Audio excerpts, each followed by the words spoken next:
Praise the Lord, hallelujah. परमेश्वर आप सबको आशीष दे। मेरे प्यारे भाई और बहनों, मैं फिर से एक बार परमेश्वर का सुंदर सा मैसेज लेके हूँ आई होप कि आप ये वीडियो अंत तक देखेंगे और परमेश्वर की आशीष को प्राप्त करेंगे। आज का विषय है कि स्पिरिचुअलिटी रियल में क्या है, एक स्पिरिचुअल पर्सन कैसे होता है, परमेश्वर की एक्सेप्टेशंस क्या है कि एक स्पिरिचुअल लाइफ जो होती है कैसे जीनी चाहिए, एक धार्मिकता कैसे होनी चाहिए। तो मेरे प्यारे भाई और बहनों, आइए चले परमेश्वर के वचनों द्वारा पता करते हैं कि परमेश्वर क्या चाहते हैं कि इंसान स्पिरिचुअलिटी के मामले में कैसा हो। परमेश्वर ने जो हमें वचन दिया है वह वचन है बाइबल की पुरानी पुस्तक, बाइबल का पुराना नियम, यशायाह की पुस्तक अध्याय 58। आइए चले पढ़ते हैं वचन। परमेश्वर का वचन कहता है कि जोर से पुकारो जितना तुम पुकार सको, अपने को मत रोको, जोर से पुकारो जैसे नरसिंह का गरजता है। लोगों को उनके बुरे कामों के बारे में जो उन्होंने किए हैं बताओ, याकूब के घराने को उनके पापों के बारे में बताओ। वे सभी प्रतिदिन मेरी उपासना को आते हैं और वे मेरी राहों को समझना चाहते हैं। वे ठीक वैसा ही आचरण करते हैं जैसे वे लोग किसी ऐसी जाति के हो जो वही करती है जो उचित होता है, जो अपने परमेश्वर का आदेश मानते हैं। वे मुझसे चाहते हैं कि उनका न्याय निष्पक्ष हो। वे चाहते हैं कि परमेश्वर उनके पास रहे। मेरे प्यारे भाई और बहनों, इस वचन में एक जो गूढ़ अर्थ यह है कि ये वो लोग हैं जो वैसे ही आचरण करते हैं जैसे कि एक सच्चे खुदा के जो दास दासी होते हैं वो करते हैं, जो सच्चे खुदा के जो बच्चे होते हैं, आराधक होते हैं, जो स्पिरिचुअल लोग होते हैं, वो लोग जैसे बिहेव करते हैं वैसे ही ये लोग भी बिहेवियर करते हैं। और परमेश्वर, हम डायरेक्टली बोल सकते हैं कि वो लोग कॉपी करते हैं। तो उन सब कॉपी करने वाले लोगों को परमेश्वर कहना चाहते हैं कि आप सबको लगता है कि हम आगे के वचनों में देखेंगे कि कैसे वो लोग अपनी स्पिरिचुअलिटी को प्रेजेंट करते हैं। तो आइए चले पढ़ते हैं। वचन 3 कहता है, अब वे लोग कहते हैं तेरे प्रति आदर दिखाने के लिए हम भोजन करना बंद कर देते हैं। तू हमारी और देखता क्यों नहीं? तेरे प्रति आदर व्यक्त करने के लिए हम अपनी देह को क्षति पहुंचाते हैं। तू हमारी ओर ध्यान क्यों नहीं देता? किंतु यहोवा कहते हैं, मेरे प्यारे भाई और बहन, देखिए वो लोग कहते हैं कि हम पूजा करते हैं, आराधना करते हैं, परमेश्वर की उपास प्रार्थना करते हैं। उपास प्रार्थना वो कैसे, किस तरीके से, ऐसे तरीके से करते हैं कि वो अपने शरीर को पूरी तरह क्षीण कर देते हैं, अपने शरीर को तकलीफ देते हैं। और वो कहते भी हैं परमेश्वर को कि परमेश्वर, मैंने अपने आप को इतनी तकलीफ दी है, इसीलिए दी है कि आप हमारी प्रार्थना सुन सको। तो परमेश्वर ऐसे व्यक्तियों को क्या कहना चाहते हैं, चाहे वो किसी भी धर्म से बिलोंग क्यों ना करते हो। परमेश्वर का ये मैसेज सब धर्म के लोगों के लिए है जो जब भी उपवास करते हैं तो अपने जो शरीर को है क्षति पहुंचाते हैं, तकलीफ देते हैं, दिन भर भूखा रहते हैं, 40 दिन भूखे रहते हैं, 8 दिन 9 दिन भूखे रहते हैं, नंगे पाँव चलते हैं और अपने शरीर को तकलीफ देते हैं। क्या शरीर को तकलीफ देना ये उपवास है? परमेश्वर आगे इसके बारे में क्या कहते हैं, आइए चले पढ़ते हैं। तो परमेश्वर कहते हैं, किंतु यहोवा कहते हैं, उपवास के दिनों में उपवास रखते हुए तुम्हें आनंद आता है, किंतु फिर से देखते हैं, उपवास के उन दिनों में उपवास रखते हुए तुम्हें आनंद आता है, किंतु उन्हीं दिनों तुम अपने दासों का खून चूसते हो। जब तुम उपवास करते हो तो भूख की वजह से लड़ते झगड़ते हो और अपने दुष्ट मुखों से आपस में मारामारी करते हो। यदि तुम चाहते हो कि स्वर्ग में तुम्हारी आवाज़ सुनी जाए तो तुम्हें उपवास ऐसे ही रखना चाहिए जैसे तुम आज कल रखते हो। तुम क्या यह सोचते हो कि भोजन नहीं करने के उन विशेष दिनों में बस मैं लोगों को अपने शरीरों को दुख देते देखना चाहता हूँ? कतई नहीं। मेरे प्यारे भाइयों और बहनों, क्या परमेश्वर चाहते हैं आपको देखना? क्या परमेश्वर आपको दुख में, तकलीफ में देखना चाहते हैं? नहीं, क्योंकि परमेश्वर कहते हैं कि हम सब परमेश्वर के बच्चे हैं, और कोई भी पिता यह नहीं चाहते कि उनके बच्चे खुद के शरीर को तकलीफ़ दे, और तकलीफ़ दे दे के कहे कि पापा आप हमारी बात सुन लो। जब भी परमेश्वर के बच्चे खुद के शरीरों को तकलीफ़ देना स्टार्ट कर देंगे, कि परमेश्वर को यह देखा नहीं जाएगा, क्योंकि वो हमारे सच्चे पिता है, वही हमारे क्रिएटर है, और जिनकी हम क्रिएशन है, क्या वो क्रिएटिविटी को परमेश्वर कहेंगे कि आप अपने आप को क्षति पहुँचाओ? अगर मैंने किसी खूबसूरत नदी किनारे अगर कोई किला बना है, तो क्या मैं उसको खुद धो के उजाड़ूंगी और मैं खुश हो जाऊंगी? उस किले को डिस्ट्रॉय करके मैं खुद खुश होंगी? ऐसे कभी भी नहीं होगा, क्योंकि वो मेरी क्रिएटिविटी है। मैं हमेशा चाहूँगी कि मेरी जो क्रिएटिविटी है वो हमेशा प्रिजर्व रहे, हमेशा सुरक्षित रहे। तो परमेश्वर कहते हैं, परमेश्वर उन सारे बच्चों को, चाहे वो किसी भी धर्म से बिलोंग करते हैं, परमेश्वर हर किसी से प्यार करते हैं, क्योंकि भले ही वो किसी भी धर्म या जाति में बर्थ ले चुके हो, पर परमेश्वर की वो क्रिएटिविटी है। इस दुनिया में जितने भी लोग हैं, जितने भी लोग इस पृथ्वी पे एग्जिस्ट करते हैं, सारे के सारे परमेश्वर की क्रिएटिविटी। इसलिए परमेश्वर हर किसी को अपना बच्चा कहते हैं, और परमेश्वर नहीं चाहते कि परमेश्वर के बच्चे अपने शरीर को कोई भी तरह की तकलीफ़ पहुंचाएं। तो परमेश्वर क्या चाहते हैं? परमेश्वर अगले वचनों में हमसे वो बताना चाह रहे हैं कि परमेश्वर क्या चाहते हैं। तो देखिए, 6 नंबर का जो वचन है वो हमें बताता है, मैं तुम्हें बताऊंगा कि मुझे कैसा विशेष दिन चाहिए, एक ऐसा दिन जब लोगों को आज़ाद किया जाए।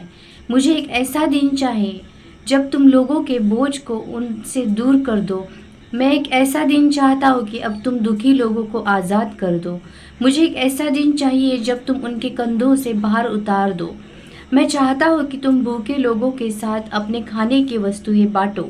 मैं चाहता हूँ कि तुम ऐसी गरीब लोगों को ढूंढो जिनके पास घर नहीं है, और मेरी इच्छा है कि तुम उन्हें अपने घरों में ले आओ। तुम जब किसी ऐसे व्यक्ति को देखो जिसके पास कपड़े न हो, तो उसे अपने कपड़े दे डालो। उन लोगों की सहायता से मुंह मत मोड़ो जो तुम्हारे अपने हो। मेरे प्यारे भाई और बहनों, ये वचन कितना सुंदर है। देखिए, परमेश्वर का वचन आपसे क्या कह रहा है कि परमेश्वर किस प्रकार की स्पिरिचुअलिटी चाहते हैं, परमेश्वर किस प्रकार का उपवास चाहते हैं। उपवास का मतलब होता है परमेश्वर के समीप आना, परमेश्वर के पास आना, और परमेश्वर के पास आने का सही रास्ता वही है जो परमेश्वर ने आपको इन वचनों में दिखाया है। परमेश्वर क्या कहते हैं? परमेश्वर कहते हैं कि मैं तुम्हें बताऊंगा कि मुझे कैसा दिन चाहिए, और वो दिन वो है जिस दिन मैं एक ऐसा दिन चाहिए जब तुम लोगों के बोझ को उनसे दूर कर दोगे।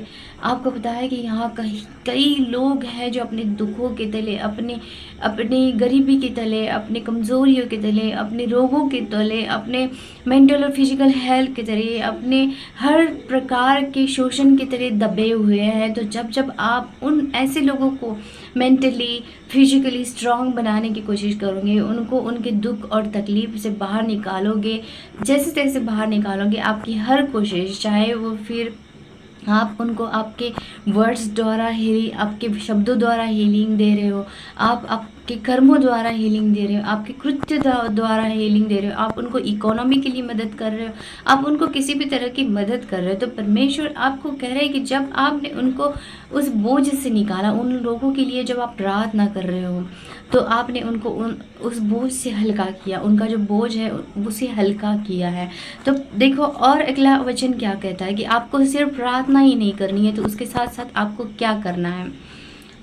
मैं एक ऐसा दिन चाहता हूँ जब तुम दुखी लोगों को आज़ाद कर दो। परमेश्वर चाहते हैं कि जो लोग दुखी है, तकलीफ़ में, और दुखी लोग कौन से होते हैं? जो जेल में होते हैं, जो निरपराध होते हैं। मेरे प्यारे भाइयों, मेरे प्यारे बहनों, कुछ जो लेडीज़ होती है वो अपने घर में ही एक गुलामी को सह रही होती है। बहुत लोगों को गुलाम बना के रखा गया है, मेंटली, फिजिकली, हर टाइप से लोग गुलाम बना के रखते हैं, किडनैप करके रखते हैं।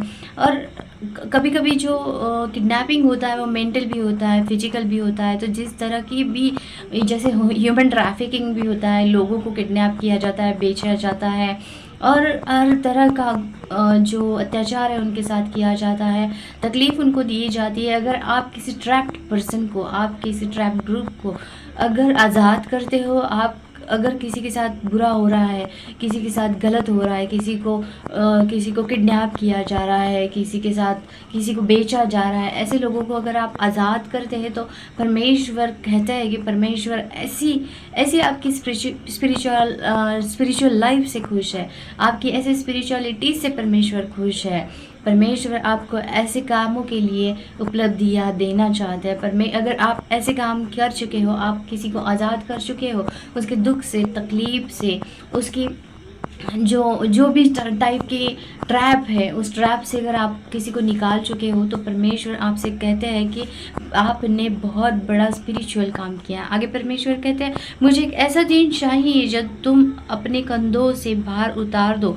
मैं चाहता हूँ कि तुम भूखे लोगों के साथ अपने खाने की वस्तुएं बांटो। हमें परमेश्वर ने बहुत भरपूर से दिया है मेरे प्यारे भाई और बहनों। हम ऐसे लोग हैं, परमेश्वर के ऐसे बंदे बंदियाँ हैं कि परमेश्वर ने हमको किसी भी चीज़ की कमी घटी नहीं रखी है। तो जब हमको परमेश्वर ने किसी चीज़ की कमी घटी नहीं रखी है, अन्न की कमी घटी नहीं रखी है, तो किसी को अन्न देते वक्त, किसी भूखे को खाना देते वक्त कंजूसी ना कीजिएगा मेरे प्यारे दोस्तों। अगर आपको कोई भूखा दिखता है तो उसको खाना ज़रूर खिलाइएगा, उसको खाना खिलाने की कोशिश ज़रूर कीजिएगा। परमेश्वर ऐसा दिन देखना चाहते हैं जिस दिन आप ऐसे काम करना शुरू कर दो, ना कि अपने ही शरीर को तकलीफ़ दो, अपने ही शरीर को तकलीफ़ दे के बोलो कि हाँ मैं शरीर को तकलीफ़ दे रहा हूँ, और शरीर को तकलीफ़ दे दे के आपको पुकार रहा हूँ परमेश्वर, और आप मेरी प्रार्थना सुनिए। परमेश्वर तब आपकी प्रार्थना नहीं सुनेंगे, परमेश्वर तब आपकी तरफ ध्यान नहीं देंगे। जब आप परमेश्वर के काम, जो काम परमेश्वर को खुद करने हैं, और शैतान की वजह से परमेश्वर की जो इन कामों में अड़चनें आ रही है, उन कामों को करने के लिए जब परमेश्वर आपको चुनते हैं, तो उन कामों को जब आप करते हैं तो परमेश्वर कहते हैं कि मैं ऐसे दिन का वेट कर रहा हूँ, मैं ऐसे दिन का वेट कर रहा हूँ जो मेरे बच्चे मेरे काम करना, मेरे जैसे काम करना सीख ले। देखो परमेश्वर अगला वचन कहते हैं कि मैं चाहता हूँ कि तुम ऐसे गरीब लोगों को ढूंढो जिनके पास घर नहीं है, और मेरी इच्छा है कि तुम उन्हें अपने घरों में ले आओ। तुम जब किसी ऐसे व्यक्ति को देखो जिसके पास कपड़े ना हो तो उसे अपने कपड़े दे डालो। उन लोगों को सहायता से मुंह मत मोड़ो जो तुम्हारे अपने हो। मेरे प्यारे भाई और बहनों, आप अगर किसी को आपके कपड़े देते हैं तो परमेश्वर उतनी ही बरकत से आपको लौटाते हैं। आप अगर किसी को खाना देते हो तो परमेश्वर उतनी ही बरकत से आपको लौटाते हैं। अगर आपको कोई अनाथ दिख रहा है तो आप उस अनाथ को अपने घर में सहारा ज़रूर दीजिएगा, उस अनाथ के लिए कुछ कीजिएगा। आपको अगर रास्ते पे कोई ऐसा बेघर इंसान दिख रहा है तो आप कोशिश कीजिएगा कि उसे आप एक छत दिला पाएँ। अगर आप हो सकता है तो आप उसे अपने घर में रखिए, अगर हो सकता है तो आप उसे ऐसा छत दिलाइए, ऐसा उसका रिहैबिलिटेशन करने के लिए ऐसी कोई जगह ढूंढे जहां आप उसे सेटल कर सको। तो मेरे प्यारे भाई और बहनों, अगर आप ऐसा कर रहे हो तो परमेश्वर आपसे कह रहे हैं कि परमेश्वर ने आपकी जो प्रार्थना है ये सुन ली है, और परमेश्वर ने आपके लिए सिर्फ पृथ्वी पे भी नहीं तो स्वर्ग में भी एक ऐसा जीवन दिया है जो ऐश्वर्य से भरपूर है, और आपको परमेश्वर किसी भी चीज़ की कमी घटी नहीं करेंगे। मेरे प्यारे भाई और बहनों, अगर आप अपने आप से पूछिए कि क्या आप इस तरह से परमेश्वर की सेवा कर रहे हैं। अगर आप इस तरह से परमेश्वर की सेवा कर रहे हैं तो परमेश्वर की तरफ से मैं आपको धन्यवाद कहती हूँ कि आप परमेश्वर का काम कर रहे हैं और आप सही मार्ग पे हैं। परमेश्वर ने आपके लिए जो योजना और जिस काम के लिए परमेश्वर ने आपको इस पृथ्वी पे लाया है, उस परमेश्वर के काम को आप कर रहे हैं। तो मैं आप सबको कॉन्ग्रेचुलेशंस कहती हूँ कि परमेश्वर ने आपको उपलब्धियाँ देने के लिए चुन लिया है। परमेश्वर आपके लिए उपलब्धियाँ दे रहे हैं, आपको फाइनल वर्ड में आपको स्वर्गीय जीवन परमेश्वर ने प्रदान किया है और स्वर्ग में आपके लिए उपलब्धियाँ ही उपलब्धियाँ रखी है। यहाँ भी आपके हर दुख और तकलीफ से परमेश्वर आपको छुटकारा दे रहे हैं, देते आए, आपको हर बुराई से, हर शैतान की योजना से प्रोटेक्ट करते आए। और परमेश्वर को धन्यवाद दीजिए कि परमेश्वर ने आपको इतना ब्लेस बनाया है कि आपको परमेश्वर में मांगने वाला नहीं देने वाला बनाया है। परमेश्वर को धन्यवाद देते रहिए मेरे प्यारे भाई और बहनों, और इस तरह से परमेश्वर की सेवा कीजिए, ना कि इस तरह से कि खुद के शरीर को तकलीफ देना है। और तकलीफ़ तो दे ही रहे हो, पर उसी तकलीफ़ को देते समय आप कोई फास्टिंग कर रहे हो तो आप फास्टिंग में किसी को गाली दे रहे हो, आप फास्टिंग में किसी को तकलीफ़ दे रहे हो, आप फास्टिंग में किसी का मन दुखा रहे हो, आप फास्टिंग में किसी को अवॉइड कर रहे हो, किसी भूखे नंगे और किसी ऐसे आदमी को अवॉइड कर रहे हो, ऐसे व्यक्ति को अवॉइड कर रहे हो कि जिसको आपकी ज़रूरत है। अगर आपसे कोई कुछ मांग रहा है फास्टिंग में और आप उसको वो नहीं दे पा रहे हो, तो ऐसी फास्टिंग का क्या फ़ायदा है। मेरे प्यारे भाई और बहनों, आपको दया दिखानी है लोगों पे, आपको आपके क्रोध को छोड़ देना है, आपके जो पापों हैं वो छोड़ देना है। किसी को गाली देना, किसी को मारना, किसी को अब्यूज़ करना, अपने ही पार्टनर के साथ, आप घर में भी अपने पार्टनर से लड़ाई करते हो, आप घर में ही अपने पार्टनर के बारे में बुरा भला उसको बोलते हो, उसको मेंटली टॉर्चर करते हो, फिजिकली टॉर्चर करते हो, तो ये सब बहुत ही ज़्यादा गलत है मेरे प्यारे भाई और बहनों। अगर आप फास्टिंग में हैं तो आप इस तरह की फास्टिंग ना कीजिए। चाहे आप किसी भी धर्म से बिलोंग करते हो, आप चाहे कहीं से भी बिलोंग करते हो, परमेश्वर के आप बच्चे हो, क्योंकि आप परमेश्वर की क्रिएशन, और परमेश्वर नहीं चाहते हैं कि आप गलत तरीके से परमेश्वर को अप्रोच करें। परमेश्वर चाहते हैं कि आप सही तरीके से परमेश्वर को अप्रोच करें। तो मेरे प्यारे भाई और बहनों, मैं प्रार्थना करती हूँ आप सबके दिलों को ये मेरा आज का मैसेज है वो छू जाए, आप सबके जीवन में एक उजियाला आए, आप सबके जीवन में एक पॉजिटिव चेंज आए। आपके जीवन में आज तक जो भी नेगेटिविटी थी, जो भी गलत तरीके थे आपके परमेश्वर के पास आने के, वो सब तरीकों से आपको छुटकारा मिले और परमेश्वर को आप सही तरीके से अप्रोच करें। प्रभु यीशु के पवित्र और समर्थी नाम में मांगती हूँ, आमीन। थैंक यू जीसस, धन्यवाद यीशु, हालेलुया।